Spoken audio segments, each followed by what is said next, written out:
Muy buenas tardes, sean todos bienvenidos a una nueva edición de Astro Serena, nuestro programa de divulgación científica que este año 2020, al igual que todo, ¿cierto?, ha tenido que reinventarse en esta era 100% digital y pasar de un formato presencial a este formato de conversación vía streaming que estamos teniendo los días viernes cada 15 días. Esta es la octava edición de este ciclo 2020. Aprovecho de saludar a quien me acompaña en cámara, nuestro invitado de hoy, el profesor Eric Benderov. Hola Eric, muy buenas tardes. Buenas tardes, Carola. Muchas gracias por la invitación. Muchas gracias a ti por aceptar la invitación del jefe máximo a que tengo que nombrar, como corresponde, a Rodolfo Angeloni, organizador de este ciclo Astro Serena.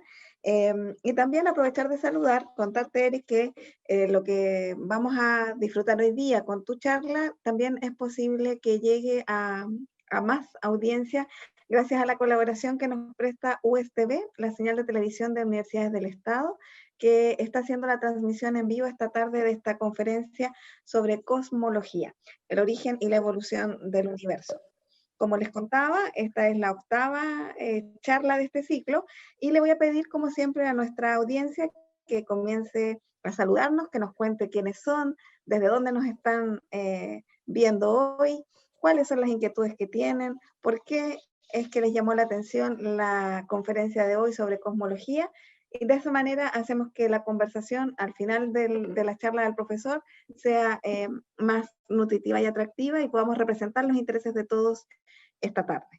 Como siempre, voy a presentar las credenciales académicas de nuestro invitado de hoy. Estábamos precisamente hablando de él antes de entrar en pantalla, ¿cierto, Eric? Y me comentaba que él es físico de formación de pregrado, pero que desde muy tempranamente la astronomía fue su gran pasión. Así es que en el posgrado ya hizo el magíster en física, pero con mención en astronomía en la Universidad de La Serena y su pregrado es en física en la Universidad de Chile.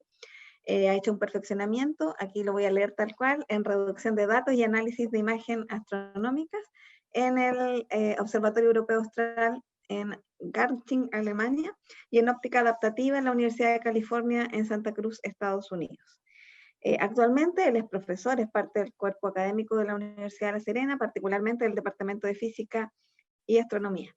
Él creó la carrera de astronomía en el año 1998, así es que ya podrán imaginar que el tema que nos va a tratar hoy es un tema en el cual tiene no solo experiencia, sino que finalmente es su pasión y ha sido su proyecto de vida, de acuerdo a lo que me comentaba. Él es miembro del grupo de operaciones, o fue miembro del grupo de operaciones científicas del Observatorio Europeo Austral de Cerro La Silla entre el año 96 y el 2004, que es cuando comienza a trasladarse a La Serena, me comentaba. Primero solo, después acompañado con su esposa, a quien voy a darle yo por lo menos la bienvenida, porque sé que está por ahí también acompañando al profesor. Y más tarde también se integró al Observatorio Géminis Sur entre el 2005 y el 2018. Los últimos 20 años, ya que en el fondo casi su trayectoria completamente en materia de investigación, ha sido la astrofísica extragaláctica, su interés específicamente la espectroscopía y fotometría de galaxias anilladas colisionales, estudiando su cinemática, dinámica, las tasas de formación estelar inducida y su evolución, entre otras propiedades. Sobre todo esto, y fundamentalmente para que quienes no somos expertos podamos entender y tal vez fascinarnos y motivarnos por aprender más sobre el origen y la evolución del universo, dejo al profesor Eric Benderov con ustedes con su charla para el día de hoy. Eric, puedes tú ahora compartir pantalla mientras Okay. nosotros nos preparamos a disfrutar de tus contenidos.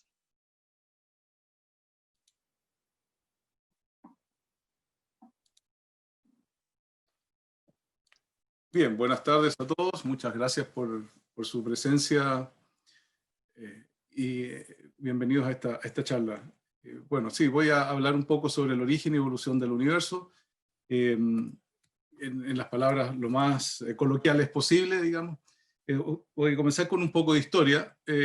La cosmología, ¿qué es? Es el estudio del universo en gran escala, como si pudiéramos tener el universo aquí sobre nuestras manos y lo pudiéramos observar, ¿no es cierto? poder darlo vuelta, etcétera, y mirar, como si lo pudiéramos mirar desde afuera, cosa que obviamente es un imposible, pero es como si. Las cosmologías antiguas en general siempre estuvieron centradas en el hombre, siempre con este egocentrismo enfermizo que ha tenido el ser humano siempre, que siempre, en general todas las religiones, etcétera, siempre están centradas en el hombre, ¿no? Y que siempre tenemos alguna relación con el creador o con alguna deidad o con un ser superior, etcétera, y que, bueno, siempre nosotros somos el centro del universo y como que el universo fue creado para nosotros y como si tuviéramos algo especial que ver en el universo. La cosmología moderna propiamente tal nace con Copérnico en 1543, cuando plantea la teoría heliocéntrica, y ya definitivamente con las pruebas que fueron dando los inmediatamente posteriores, los próceres posteriores a Copérnico, ¿no es cierto?, Tycho Brahe, Kepler, Galileo y los que siguen, dan un golpe a este ego del ser humano en el sentido de que, bueno, ya no es la Tierra el centro del universo, sino que, bueno, en ese minuto lo era el Sol, ¿no? Hoy día sabemos que el Sol es una de 200.000 millones de estrellas que componen nuestra galaxia. Nuestra galaxia es una de más de 100.000 millones de galaxias clasificadas y observadas por los astrónomos, y se supone que existe un par de órdenes de magnitud más de galaxias repartidas en cúmulos de galaxias, y estos a su vez en supercúmulos de galaxias. Entonces, el primero que plantea una teoría que explica de alguna manera en forma formal, en forma matemática, el universo es Sir Isaac Newton, en 1687. Entonces tenemos una primera teoría gravitacional y una primera teoría sobre el universo, una primera teoría cosmológica. El problema está en que la teoría de Newton predice un universo infinito, ¿ah? Porque para Newton el espacio es un espacio tridimensional, ¿no es cierto?, largo, ancho y alto, estático, y que necesariamente tenía que ser infinito. ¿Por qué? ¿Por qué infinito? Bueno, simplemente porque si el universo de Newton hubiera sido finito, las partes interiores del universo atraerían a las partes exteriores del universo, y por lo tanto el universo colapsaría. Y obviamente no es lo que se observa. Entonces aquí se produce una paradoja, porque hay una famosa paradoja de Olbers, planteada en 1826, en la que, debido al tiempo que dispongo para esta charla, no voy a entrar en mayores detalles, pero ustedes la pueden googlear, búsquenla, hay un montón de explicaciones de la paradoja de Olbers a distintos niveles, algunas con una buena descripción, otras con todos los cálculos matemáticos que la paradoja implica. Pero básicamente, en 5 segundos, la paradoja dice que, bueno, si el universo fuese infinito, recibiríamos en la superficie de la Tierra tanta luz como la que hay de noche como la que hay de día, digamos, y el universo estaría en un equilibrio total luminoso y termodinámico, y por lo tanto habría una infinita cantidad de luz cayendo sobre la Tierra, y no es lo que se observa, ¿ya? Entonces ahí hay una paradoja. Entonces, al final, ¿cómo salimos de esta paradoja? ¿Es el universo finito o infinito? Entonces, las soluciones empiezan a aparecer recién en el siglo XX, y no voy a ir en orden cronológico, sino que voy a ir en un orden más bien lógico. Edwin Hubble en 1929 plantea su famosa ley, la ley de Hubble, en que descubre, bueno, estudia velocidades radiales, midiendo velocidades radiales durante toda la década del 10 y del 20, o sea, hace 100 años atrás, y con el telescopio de 2.5 metros de Mount Wilson en Estados Unidos, y él descubre esta famosa ley. Se da cuenta que en general todas las galaxias, salvo unas pocas que estaban acá, en lo que hoy día sabemos que es el grupo local, en general todas las galaxias se alejaban de nosotros con una velocidad proporcional a su distancia, cuando se ocupaba el efecto Doppler para medir el corrimiento al rojo de las líneas espectrales, ¿ya? Cosa que tampoco voy a dar por sabida, digamos, no tengo tiempo para explicar mayormente el efecto Doppler acá, ¿ya? Entonces, la ley de Hubble dice que las galaxias se están alejando unas de otras con una velocidad proporcional a su distancia. Pero ahora, ¿cuál es el significado de la expansión del universo? Bueno, el universo cumple dos propiedades. Por una parte es homogéneo y por otro lado es isotrópico. ¿Qué significan estos dos conceptos? Homogéneo significa que no importa para dónde miremos, para todos lados vemos exactamente lo mismo. No vemos cosas diferentes. Claro, vemos grupos locales de galaxias por aquí y por allá, pero en general en todas direcciones que miremos también hay estos grupúsculos de galaxias y nebulosas, etc. En general es homogéneo, ¿ya? El universo no está cargado para un lado, digamos. Y isotrópico significa que no hay direcciones privilegiadas.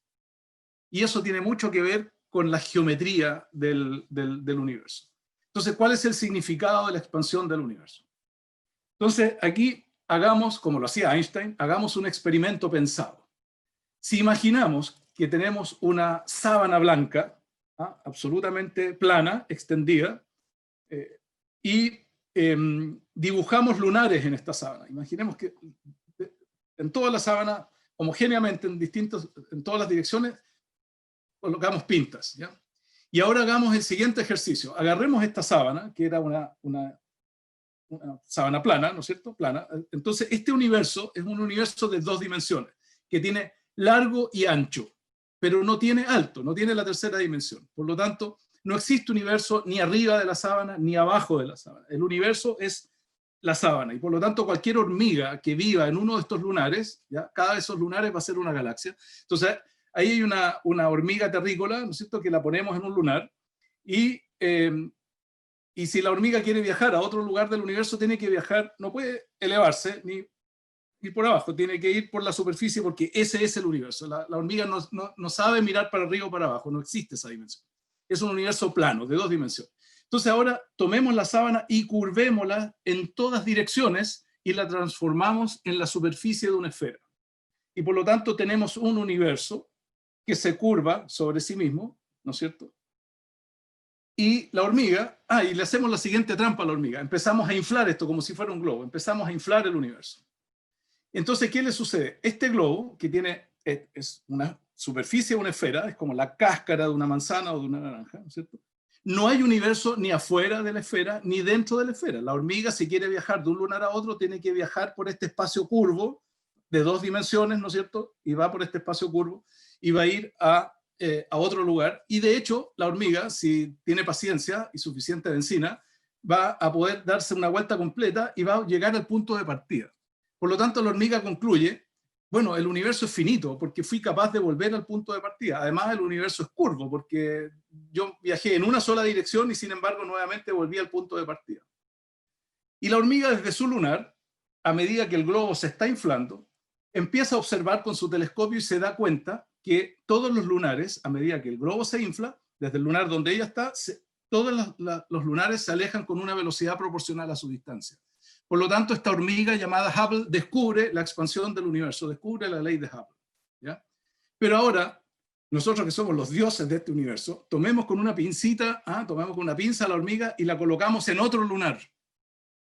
Y después en otro lunar, y después en otro lunar. Bueno, no importa en qué lunar de este universo se sigue expandiendo, no importa en qué lunar la pongamos, la hormiga sigue observando exactamente la ley de Hubble, sigue observando exactamente lo mismo. Y la hormiga trata de buscar dónde está el centro del universo, y camina por todo el universo y nunca encuentra un centro.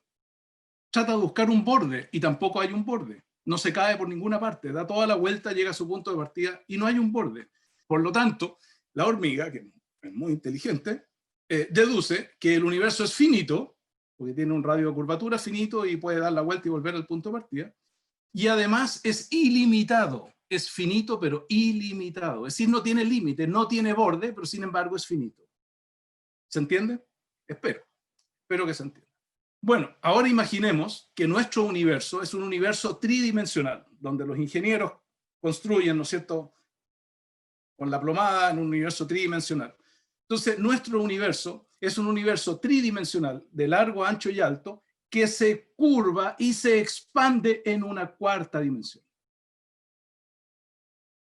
Que nosotros no somos capaces de ver, pero que sí vemos a nivel cosmológico.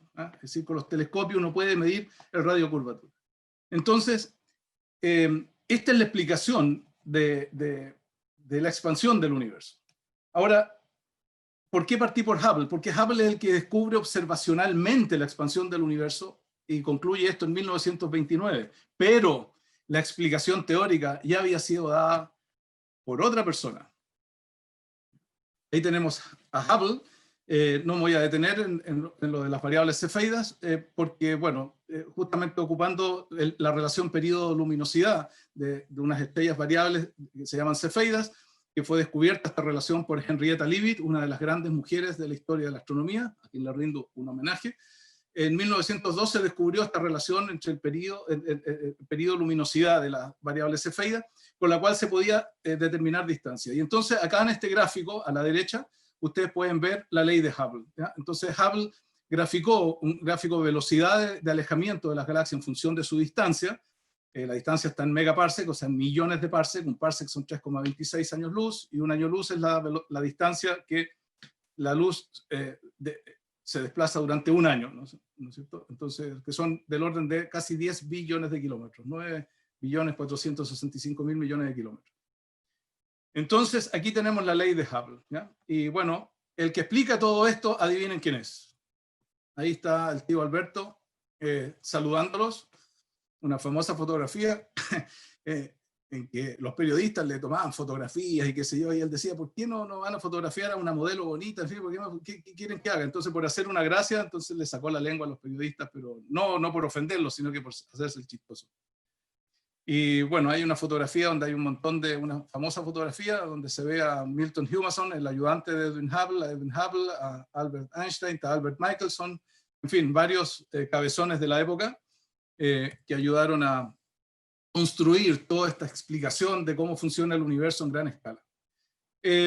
Una prueba fundamental en favor de la teoría de la relatividad general, que es justamente la teoría que mejor explica el universo en gran escala, fue el descubrimiento de la radiación de fondo de microondas, que dos ingenieros de la Bell Telephone descubrieron en 1964, Penzias y Wilson, que también ganaron el premio Nobel por su descubrimiento, que es un ruido de fondo del cielo y que tiene una distribución espectral de cuerpo negro a 2,7 grados Kelvin. O sea, si el universo explotó hace un tiempo en el pasado y se ha ido expandiendo, ha ido disminuyendo su densidad, y al ir disminuyendo su densidad, ha ido disminuyendo su temperatura, y al disminuir su temperatura, después de varios miles de millones de años, el universo tendría que tener una radiación de cuerpo negro de 2,7 grados Kelvin, o sea, una temperatura bajísima, ¿no?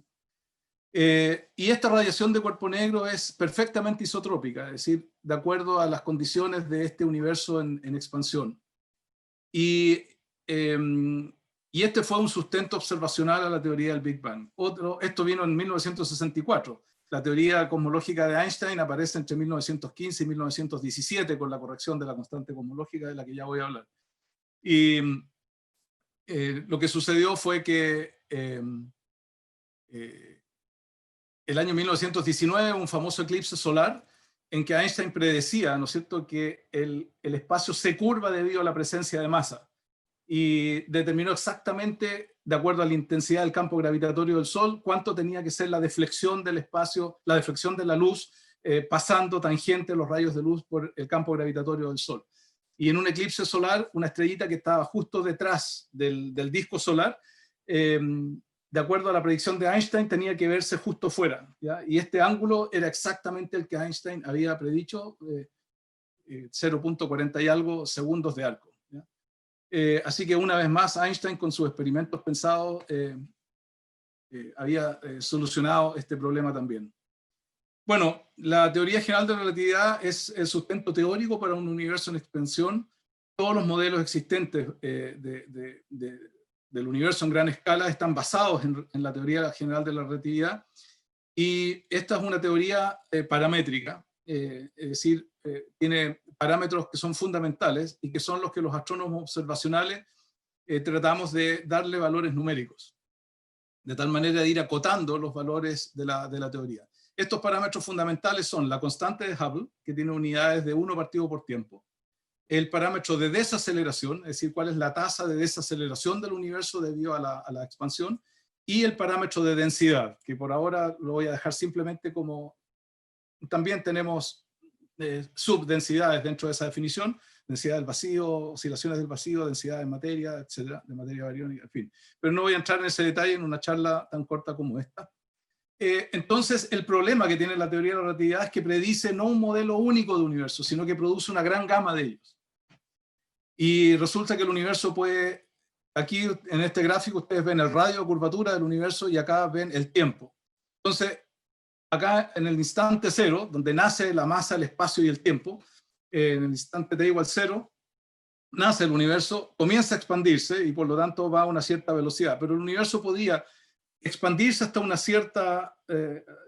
cierto radio, y por su propia gravedad detener la expansión, de la misma manera en que si yo tomo aquí mi celular o una pelota y la tiro verticalmente hacia arriba, la atracción gravitatoria lo va a detener y después va a caer en caída libre, ¿no es cierto? Bueno, el universo también, debido a su propia gravedad, podría irse expandiendo, va desacelerando debido a su autogravedad, llegar a un límite, detener su expansión y luego, obviamente, por su autogravedad, colapsar nuevamente y ahora ya llegar a un Big Crunch en vez de un Big Bang, ¿no? Entonces, pero el universo también podría no tener suficiente densidad de masa y el universo haber explotado en un Big Bang en un tiempo finito en el pasado y expandirse indefinidamente. Ahora, hay cosas entretenidas que tampoco voy a profundizar en ellas ahora, es que si el universo llegara a ser cerrado, ¿no?, que hubiera un Big Crunch, resulta de que uno dice, bueno, si vuelve al punto, a la recta de acá de radio cero, ¿quién dice que no va a haber otro Big Bang y después otro Big Crunch y otro Big Bang y otro Big Crunch? Y a lo mejor el universo de todas maneras sí es infinito y estamos en un enésimo ciclo de infinitos ciclos del universo. Bueno, pero resulta que si uno aplica las correcciones cuánticas y las leyes de la termodinámica, resulta que la entropía, la segunda ley de la termodinámica, dice que el caos de las leyes de la naturaleza tienden a crecer y por lo tanto el punto cero acá, este punto no va a ser simétrico respecto al anterior y el siguiente tampoco respecto al anterior y las condiciones van cambiando y de hecho cada uno de estos arcos va siendo cada vez mayor y va a llegar un momento en que de todas maneras el universo se va a abrir y no va a volver a colapsar. Por lo tanto, el universo necesariamente es finito en el tiempo, en el pasado, si aplicamos no solamente relatividad general, sino que además se afianza con las leyes de la termodinámica y de la mecánica cuántica. Bueno, aquí hay una foto famosa de todo turista, como ustedes pueden ver ahí, se sube arriba a esta locomotora para tomarse una fotografía en la ecuación de Einstein, que Einstein paseando escribió, así cuenta la leyenda, que escribió su famosa ecuación de campo en esta locomotora. Por supuesto que ya se habría borrado, así que seguramente la están repasando de tiempo en tiempo para que no se borre. Y bueno, pueden comparar la estructura de la ecuación de campo de Einstein con la ecuación de Newton, que todos estudiamos en tercero medio en el colegio, ¿no? Los más jóvenes la tienen más fresca que los más viejitos. Bueno, y aquí tenemos la ecuación de campo escrita más en serio, la ecuación de campo de Einstein, que predice, dependiendo de los parámetros, los valores que tomen los distintos parámetros, va a tener va a ser un universo abierto o cerrado y va a haber una geometría distinta, etc. Y además que esto es una parte de la matemática que se llama análisis tensorial, donde estos subíndices nos están dando las 4 dimensiones del espacio y la curvatura, y además lo más importante es que están relacionando la geometría con la gravedad, es decir, la dinámica, la física con la geometría del universo, ¿ya? Bueno, aquí tenemos 3 grandes próceres, Willem de Sitter, Alexander Friedman y Georges Lemaitre. Georges Lemaitre era un abate, un cura, pero gran matemático, y que bueno, ellos 3, pero además otros, resolvieron las ecuaciones de Einstein y predijeron los distintos modelos de universo dependiendo de ciertas condiciones, digamos, ¿no? Y el resumen es que los modelos de universo en expansión nos dan esta tabla, ¿ya? Que si el universo tiene, por ejemplo, energía negativa, entonces el parámetro de desaceleración es mayor que 1/2, la densidad es mayor que 1, la curvatura es positiva, la geometría es esférica, de Riemann, ¿ya? El tipo es cerrado, o sea, el universo va a colapsar y el tamaño es finito. Si la energía es mayor que 0, el parámetro de desaceleración es menor que 1/2, la densidad es menor que 1, la curvatura es negativa, la geometría es hiperbólica. Hiperbólica significa que tiene una estructura de silla de montar, una curvatura en un sentido, en una dirección, y en otro sentido, en otra dirección, como una silla de montar, ¿ya? En ese caso, el tipo de universo es abierto y por lo tanto el tamaño sería infinito. Ahora, ¿cómo podemos parametrizar, cómo podemos acotar los parámetros de la teoría? Bueno, tenemos que medir, ¿ah? La ciencia, la física, es medir. Uno aprende, los científicos aprendemos de la naturaleza, les traemos las leyes de cómo la naturaleza es regida, ¿no es cierto? Interactuando con la naturaleza, midiéndola, y la naturaleza nos entrega a través de un lenguaje que es la matemática. Ese es el lenguaje mediante el cual el ser humano racional se comunica con la naturaleza. Y entonces necesitamos medirla. Y entonces lo que hacemos para medir estos parámetros es medir distancias. ¿Y cómo medimos distancias? Bueno, medimos distancia a un objeto y de esa manera medimos su velocidad de expansión, de acuerdo a la ley de Hubble. Y así podemos calcular h sub 0. Luego medimos a distintas distancias y podemos saber cómo va variando h sub 0 en el tiempo. Al saber la dependencia temporal de h sub 0, tenemos el parámetro de desaceleración. Y teniendo el parámetro de desaceleración, entonces obtenemos el parámetro de densidad, porque el universo, si tiene más gravedad, va a desacelerar más rápido, si tiene menos gravedad, va a desacelerar más lento, y obviamente eso va a depender del parámetro de densidad, ¿ya? Entonces, bueno, las escalas de distancias cosmológicas, hay un montón de técnicas sobrepuestas, no voy a entrar en los detalles ahora, pero lo más importante es lo que está más abajo, las supernovas, ¿ya? Pero uno puede también ayudar a dar cotas mínimas de la edad del universo, tratando de determinar la edad de los cúmulos globulares. Los cúmulos globulares son los conglomerados de estrellas que se formaron muy al comienzo del nacimiento de las galaxias, que a su vez se formaron muy poco tiempo después del nacimiento del universo, después del Big Bang. Por lo tanto, si logramos determinar edades con mucha precisión de los cúmulos globulares más viejos de cada galaxia, o de algunas galaxias, ya sabemos que entonces el universo tiene que tener al menos esa edad y un poquitito más. Y por lo tanto, estudiando la edad de los cúmulos globulares, podemos poner una cota mínima a la edad del universo y por lo tanto una cota máxima a la constante de Hubble, que tiene unidades de 1 partido por tiempo, o tiempo a la menos 1. Bueno, y para medir distancias cosmológicas, se ocupan las supernovas de tipo 1A como indicadores de distancias. Entonces, aquí tenemos una supernova, aquí tenemos, aquí donde estoy moviendo el cursor, espero que todos lo puedan ver desde donde están mirando esta charla. En la periferia de esta galaxia espiral explotó una supernova.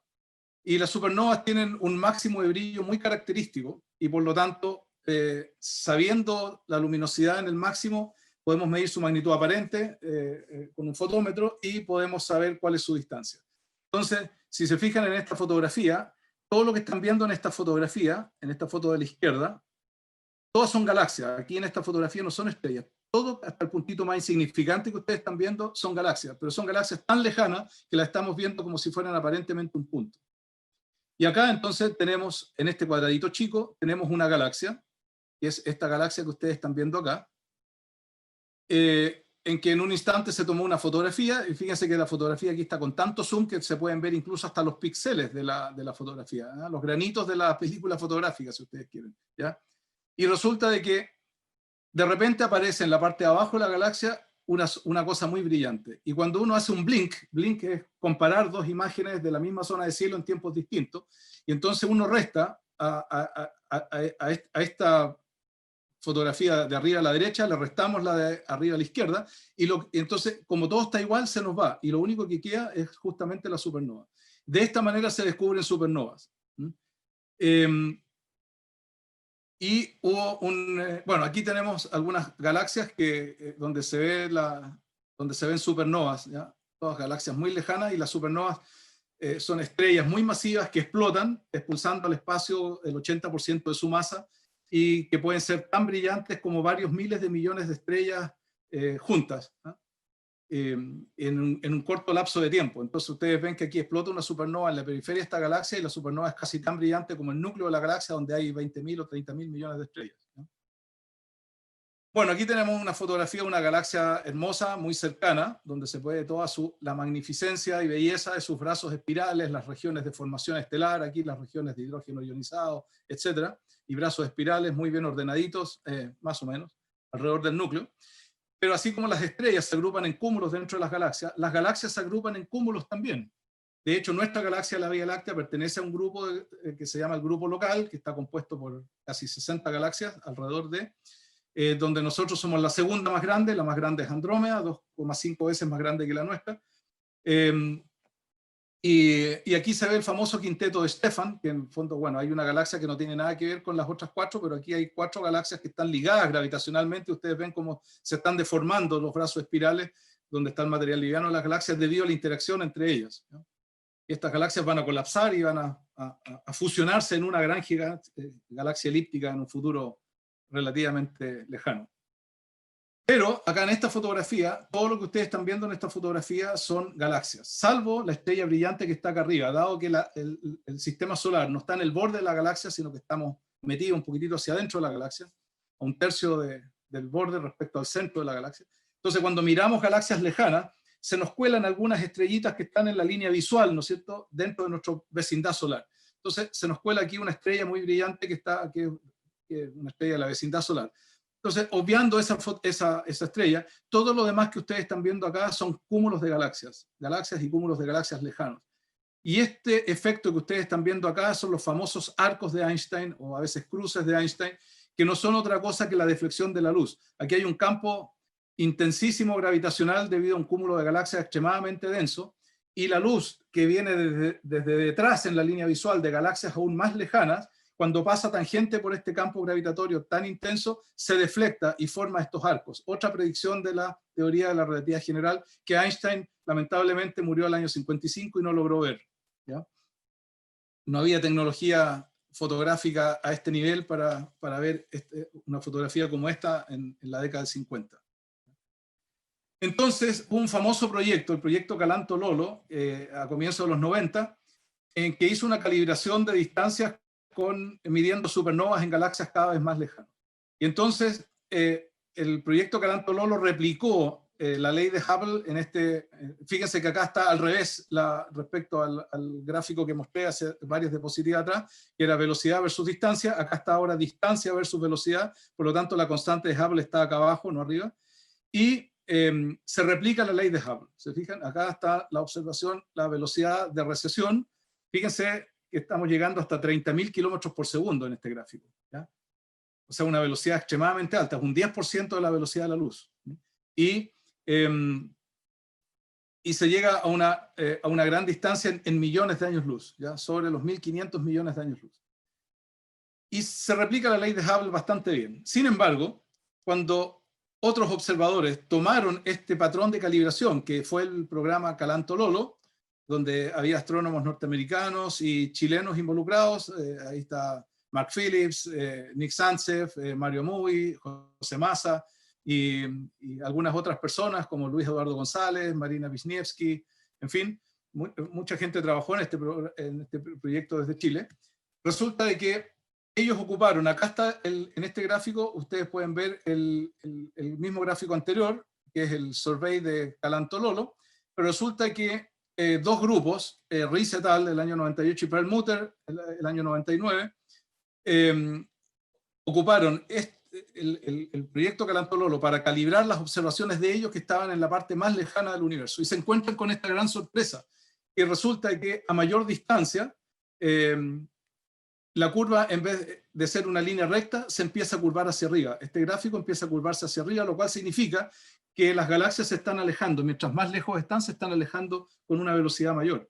Eso significa que el universo está en aceleración, lo cual no tenía en ese minuto ningún sentido.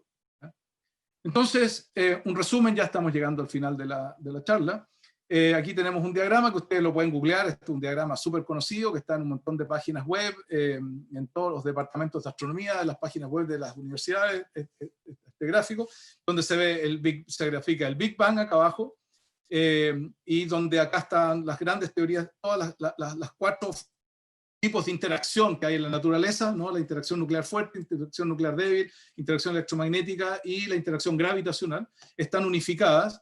Hay un proceso de inflación, fíjense, las cosas pasan extremadamente rápido al comienzo del universo. Acá está el Big Bang en t igual 0. El tiempo menor que se puede observar es 10 a la menos 45 segundos. ¿Se dan cuenta lo que es 10 a la menos 45? Es un 0,44 ceros y un 1, ¿ya? Ese decimal, esa cantidad de decimales. Entonces, las cosas pasan muy rápido. Los quarks y los electrones, que son partículas fundamentales, se están formando en esta etapa, 10 a la menos 25, 10 a la menos 15 segundos, ¿ya? Y aquí, después de la gran unificación, se separan las interacciones débiles y electromagnéticas. Viene lo que es la transición quark-hadrón, es decir, donde se empieza a crear la materia, las partículas que tienen masa, digamos. Acá se produce la nucleosíntesis primordial de elementos. Aquí se empieza a formar el helio, el deuterio, el hidrógeno, el deuterio, el helio, etc. Acá recién en 10 a 5 años, o sea, en los 100.000 años, se desacopla la materia de los fotones y recién ahí comienza a haber luz en el universo. Antes no había luz. Y ahí después empieza la formación de galaxias, ya cuando empiezan a correr millones de años y miles de millones de años. El mismo esquema en una fotografía más bonita, donde se ve acá el universo, el Big Bang, en el instante inicial, donde se ve una etapa de inflación del universo en los primeros millonésimas de segundo, menos que millonésimas de segundo, de fracciones de segundo, del comienzo desde el Big Bang. Aquí viene la radiación de fondo cósmico descubierta por Penzias y Wilson. Acá viene la edad oscura y finalmente la era de la luz, donde se forman las primeras estrellas después de 400.000 años. Y ahí comienza la formación de galaxias y planetas alrededor de estrellas, etcétera, etcétera. Entonces aquí está toda la expansión del universo de 13.700 o 13.800 millones de años. Entonces, la consecuencia de la observación de las supernovas.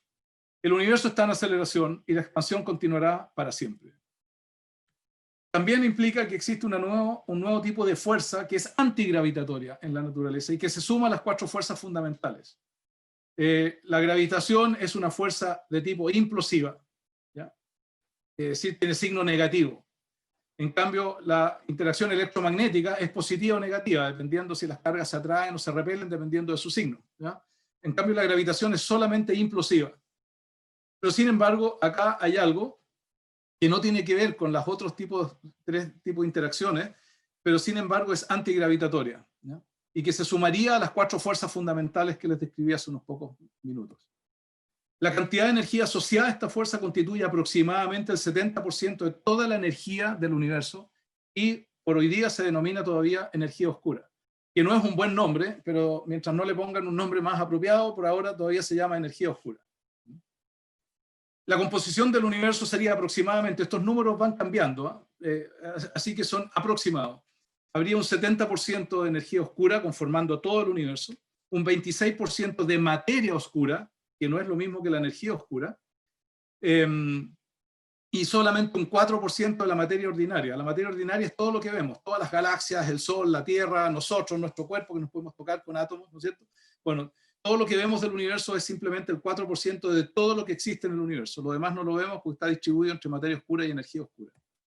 Ahí estamos nosotros, la Tierra, en ese 4%. ¿Qué es la energía oscura? Bueno, aquí esto es un desafío para las nuevas generaciones de estudiantes y que van a ser los físicos y los astrónomos y astrofísicos teóricos del futuro, que tienen un desafío de responder esta pregunta. El principal sospechoso es una energía del espacio vacío, que Einstein introdujo en 1917 y que denominó constante cosmológica. En este instante, Einstein, que tenía ciertos prejuicios, algunos prejuicios dogmáticos, religiosos, resulta que a él no le gustaba esta cosa de que el universo fuese dinámico, él quería un universo estático. Entonces introdujo en sus ecuaciones de forma artificiosa una constante, que la llamó constante cosmológica, que de alguna forma hacían estático el universo. Y resulta de que hoy día, bueno, después él reconoció que ese había sido uno de sus 2 grandes errores en su carrera, y resulta que hoy día es la clave para poder explicar la expansión acelerada del universo. Así que incluso hasta cuando Einstein cometía errores, la historia terminó por darle la razón y hasta en sus errores tenía razón. Al final resultaron no ser errores. Grande Einstein, nos sacamos el sombrero, hat off. Bueno, se requerirá de una revolución en la física para explicar el origen de la constante cosmológica. Y si tenemos este gráfico, también un gráfico muy famoso que lo pueden sacar de distintas partes, tenemos nuevamente el gráfico con el universo cerrado, con el universo crítico y con un universo abierto, ¿ya? Y tenemos entonces el tiempo, este es el tiempo actual, aquí estamos nosotros, ahí estamos nosotros. Y entonces queremos saber qué va a pasar con el universo. El universo va a seguir expandiendo, se va a tener su expansión y se va a cerrar nuevamente, va a haber un universo crítico o va a haber un universo en expansión infinita. Y entonces y lo que nosotros podemos ver del universo es hacia atrás. Mientras más lejos vemos en el espacio, profundo en el espacio, estamos viendo cada vez más hacia atrás en el tiempo, ¿no es cierto? Porque es lo que se demora la luz en llegar a nuestro ojo. Por lo tanto, si observamos hacia atrás, estamos viendo con corrimiento al rojo hacia la izquierda en este gráfico, y por lo tanto también es más débil. Y ahí entonces tenemos la observación de las supernovas, cada vez más débil, es decir, cada vez más lejos en el espacio y por lo tanto cada vez más hacia atrás en el tiempo. Y por lo tanto, ¿cómo hacemos el fit de lo que es la teoría con lo que se observa? esa sería la curva del universo.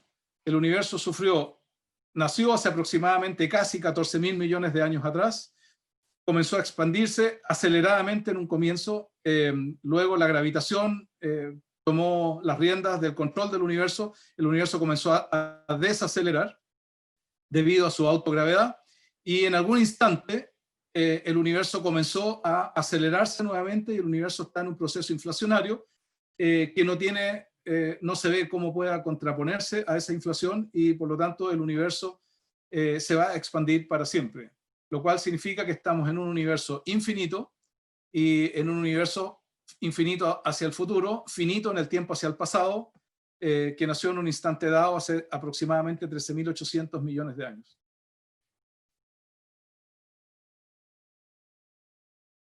Bueno, y reflexiones finales. Hacer ciencia significa aceptar el desafío de tratar de encontrar las leyes más íntimas del universo. La física es el camino a la realidad, no hay otro. Me podrán hablar del derecho romano, de los notarios, de qué sé yo, muchas cosas, habrá muchas cosas muy interesantes, pero todo eso nace de la mente humana y por la necesidad de crear leyes, porque no todos se portan bien y como hay muchos delincuentes, algunos con corbata, otros con navaja, como sea, entonces se necesitan notarios y se necesitan policías y se necesitan jueces y fiscales y abogados, etc. Pero esa no es la realidad. La realidad de la naturaleza es la física. El camino a la realidad es la física.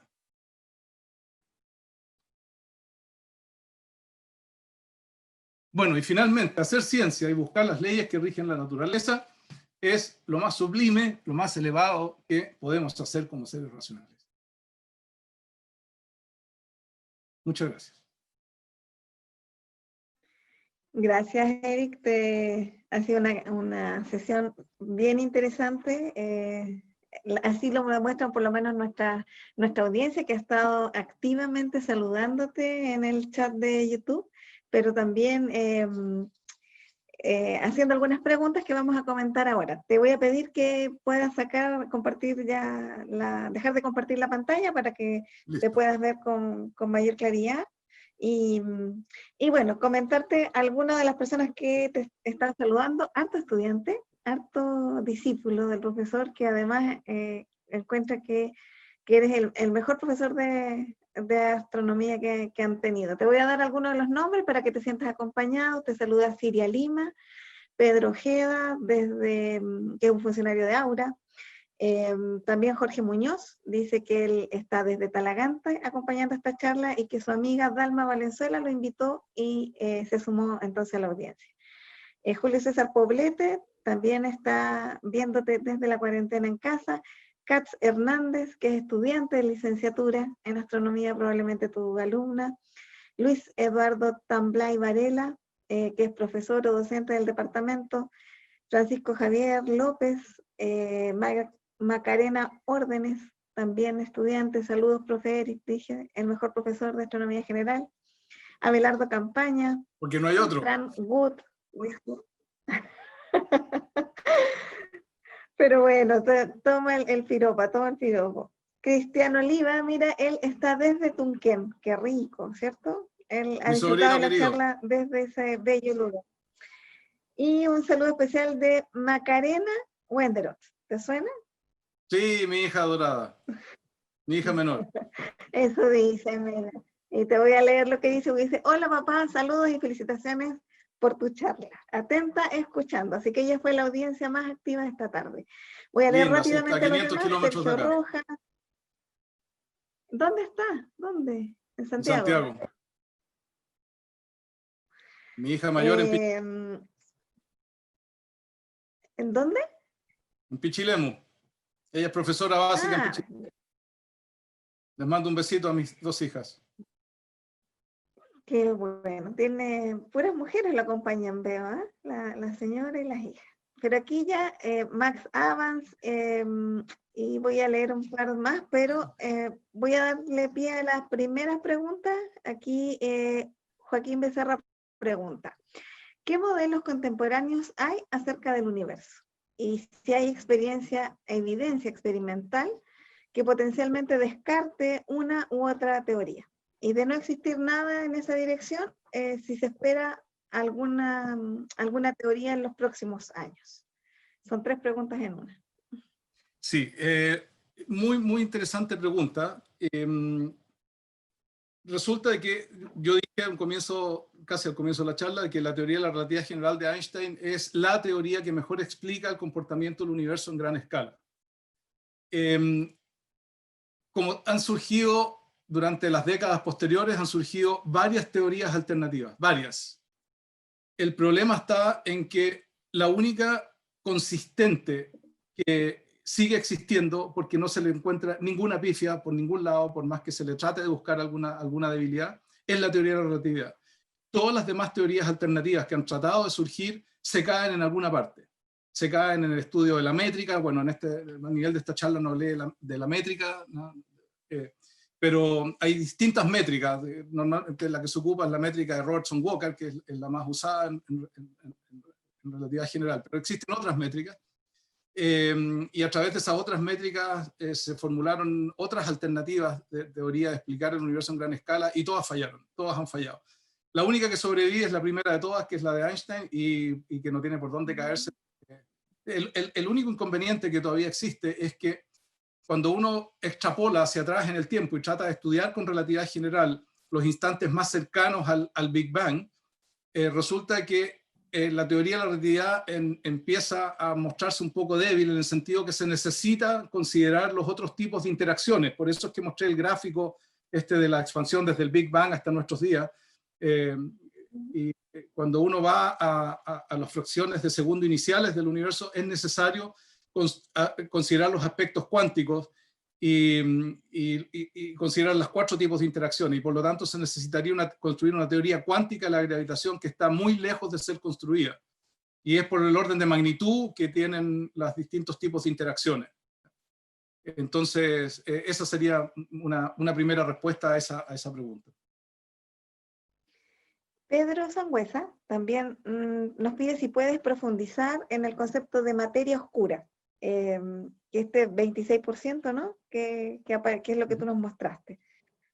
Sí, correcto. Bueno, aprovecho de rendirle un homenaje a una gran astrónoma, Vera Rubin, que murió hace un par de años, y que ahora el telescopio LLS-ST, que está aquí en la cumbre del Peñón, al lado de Gemini, en el Cerro Pachón, fue bautizado con su nombre para honrarla para la posteridad.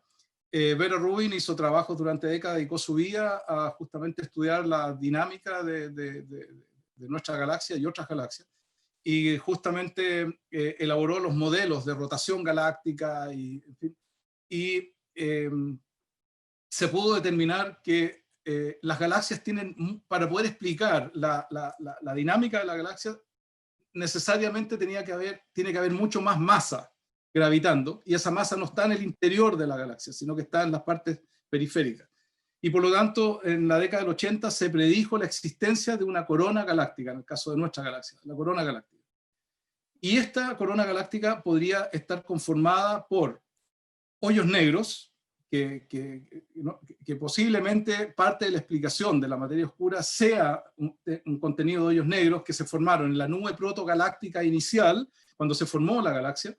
Se formaron muchas estrellas, había mucho material disponible, material gaseoso, gas y polvo interestelar, ¿no es cierto?, disponible para la formación, alta tasa de formación estelar.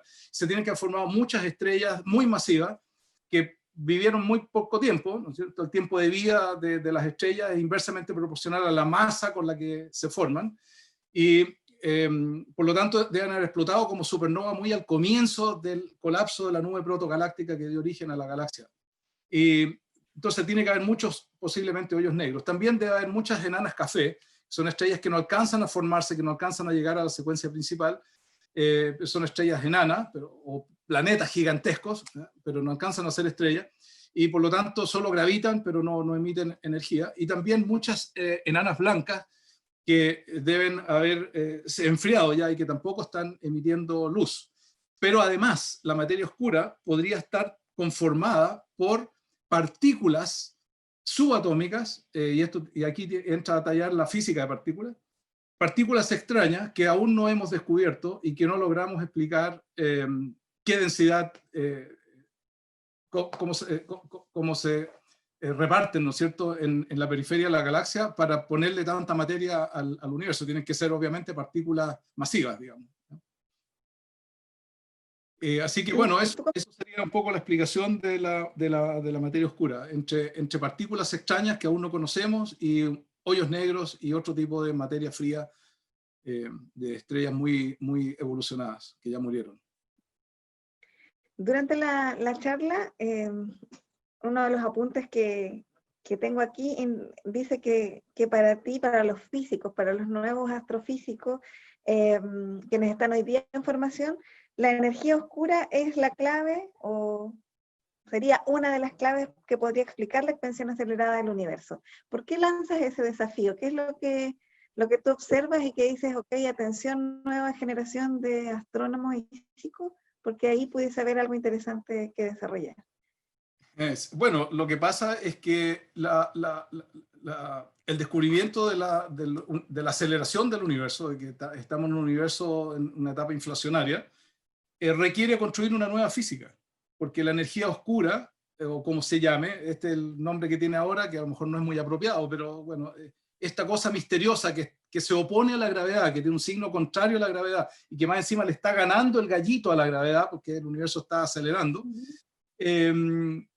no hay una física para explicarla. O sea, en la física clásica, en la física actual, la energía oscura es una cosa completamente nueva, y el problema es que constituiría el 70% de todo lo que existe en el universo.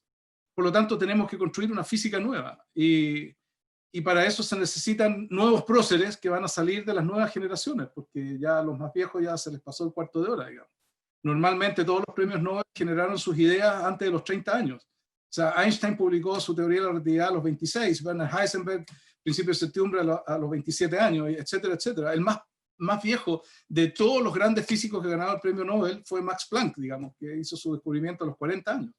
Pero en general, los físicos están en su máximo potencial intelectual. Bueno, todos los científicos, no solo los físicos, todos los científicos y los artistas, todos los creadores, ¿no? Los poetas, etcétera, los músicos, los compositores, en general el máximo de potencial intelectual es entre los 25 y los 40 años, digamos, cuando se alcanza la madurez intelectual y cuando todavía se tiene la fuerza juvenil, digamos, para producir estas nuevas ideas. Normalmente la ciencia y las artes avanzan con ideas revolucionarias, no repitiendo exactamente lo mismo. Y los viejos nos vamos poniendo conservadores, nos vamos moviendo siempre sobre las mismas ideas. Por lo tanto, si hay que construir una nueva física, está claro que van a ser nuestros estudiantes, digamos, la nueva generación, los que están hoy día aprendiendo el ABC del hacer ciencia.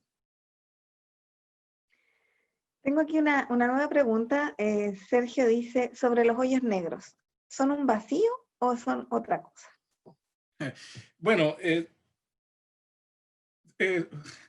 son lo contrario al vacío, en el sentido de que son una singularidad, porque la densidad es infinita. Dentro de un hoyo negro, la densidad es infinita. Al ser la densidad infinita, el campo gravitatorio es infinito y por lo tanto el tiempo no transcurre, el tiempo se detiene dentro de un hoyo negro. Entonces no hay física dentro de un hoyo negro. Ahora, en términos de masa, es justo lo contrario, es una cosa extremadamente densa. Pero en términos del espacio, en términos lumínicos, es un vacío, en el sentido de que son negros porque justamente la velocidad de escape de la atracción gravitatoria del hoyo negro es superior a la velocidad de la luz, y como nada puede viajar a una velocidad superior a la de la luz, ningún fotón puede salir del hoyo negro y por eso son negros, ¿no?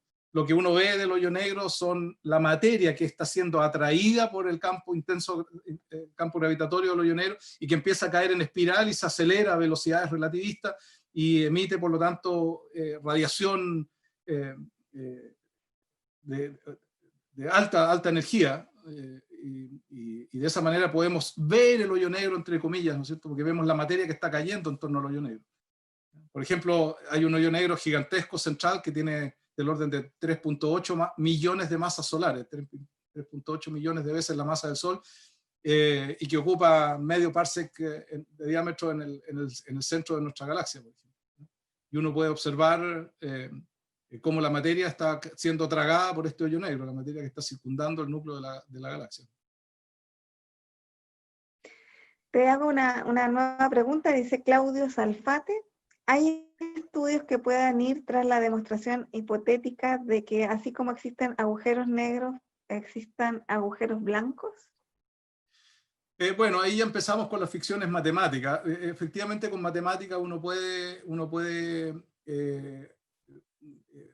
demostrar algunas cosas, en el sentido de que todo lo que se traga el hoyo negro, se produce una singularidad en el espacio-tiempo, es decir, el espacio se curva infinitamente sobre sí mismo, se puede especular de que, bueno, esa materia va a salir en alguna otra parte. Entonces también se ha especulado en las películas de ciencia ficción, de hecho en Viaje a las Estrellas y en fin, se especula con que la nave Enterprise, ¿no es cierto?, pasa a través de un agujero de gusano, etc. El problema está en que los campos gravitatorios son tan intensos que hay un gradiente de fuerza gravitatoria tan grande que si uno se acercara, por ejemplo, en posición recta, vertical, cayendo en posición firme, vertical a un hoyo negro, los órdenes de magnitud de la atracción gravitatoria que sufren nuestros pies con lo que sufre nuestra cabeza es tan grande que nosotros nos despedazamos y nos vamos a despedazar en nuestros átomos y en nuestras partículas más primigenias. Entonces la pregunta es, si un ser vivo pasa a través de un agujero de gusano, ¿cómo va a reproducir todo el código genético a través del agujero blanco cuando salga? La probabilidad de reproducirlo exactamente igual, el ADN completo,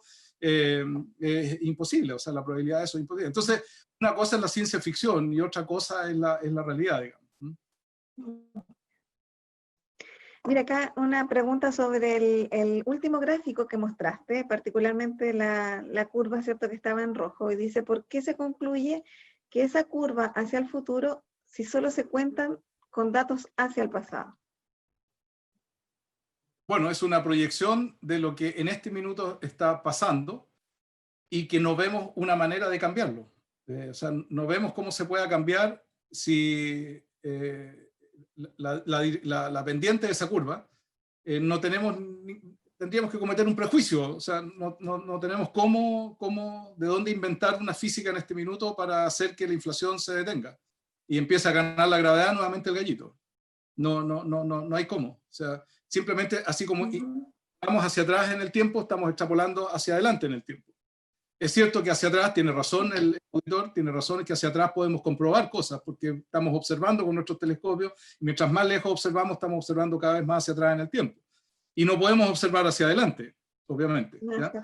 Pero podemos extrapolar. Bueno, una de las cosas que hace la ciencia y que se le tiene que exigir una teoría es que sea capaz de predecir nuevos fenómenos. Y lo que se predice en este instante con el comportamiento actual del universo es que el universo está en una etapa inflacionaria, acelerando, y no hay cómo cambiar esa aceleración.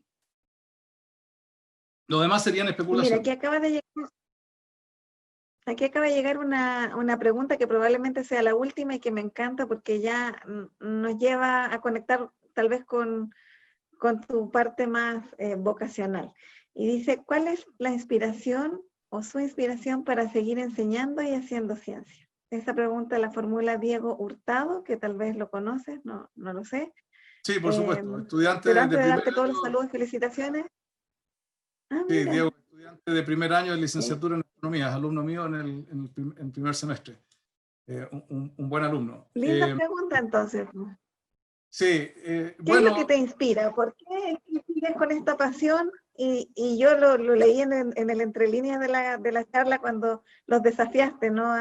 Miren, jóvenes, tomen por aquí la clave porque hay harto todavía que construir. ¿Qué es lo que te inspira? ¿Qué te gustaría ver que pasara en los próximos años en tu campo de investigación, de enseñanza? Bueno, la astronomía es un trabajo bien especial. La astronomía es como respirar, digamos. Es casi como una religión, sin dogma. ¿Sí? Pero mi pasión por observar la naturaleza y tratar de escudriñar cuáles son las leyes que rigen la naturaleza, ¿ya? Tiene mucho de fantasía también. Hay cosas, porque, por ejemplo, en el arte, en pintura, en escultura, por ejemplo, uno puede buscar simetrías, pero son simetrías en objetos. Uno busca simetrías, por ejemplo, en el color, ¿ya? Cómo es la simetría de los colores de una pintura, ¿ya? cómo es el cromatismo, etcétera, y uno busca simetrías en el cromatismo, en las formas, etcétera. Pero la belleza de buscar la simetría en las leyes de la naturaleza es una simetría muy abstracta, y es una simetría que se muestra, o sea, que la naturaleza muestra. La naturaleza le entrega al hombre un mensaje, le dice: seres humanos, ustedes están tratando de conocer cuáles son las leyes que me rigen, y para eso ustedes construyen tecnología, construyen instrumentos y me miden. Y yo les entrego números, y ustedes sacan conclusiones, razonan y sacan conclusiones. Pero la naturaleza es tan sabia que le dice al hombre, miren, seres humanos, ustedes están tratando de conocer las leyes que me rigen, pero no importa cuánto tiempo pase en el futuro, cuánto aumente su conocimiento respecto a las leyes que me rigen, y cuánto aumente su tecnología y su capacidad de medición. Yo estoy construida de tal manera, dice la naturaleza, que siempre me voy a guardar algo para mí misma. Y eso no es otra cosa que el principio de incertidumbre de Heisenberg. Y por lo tanto es la mejor definición de Dios que puede haber. Delta X por delta P mayor o igual que la constante de Planck.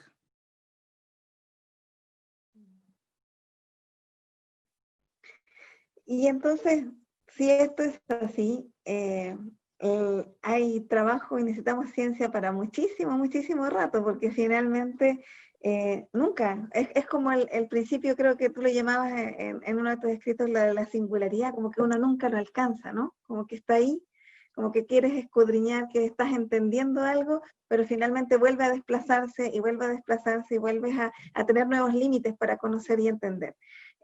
Tal vez por ahí tu inspiración de también dedicarte a la enseñanza, ¿no? Y no solo a investigar, que habría sido como el camino a lo mejor natural de tu primera fase profesional, sino que también de crear y formar estas nuevas generaciones para que, al igual que tú, abracen la pasión por la astronomía y la física. Bueno, a mí me costó mucho, yo fui un alumno lento y me costó madurar en la vida, y lo que yo trato es de transmitir esta pasión por la observación de la naturaleza, el respeto por la naturaleza y por descubrir las leyes de la naturaleza en mis estudiantes.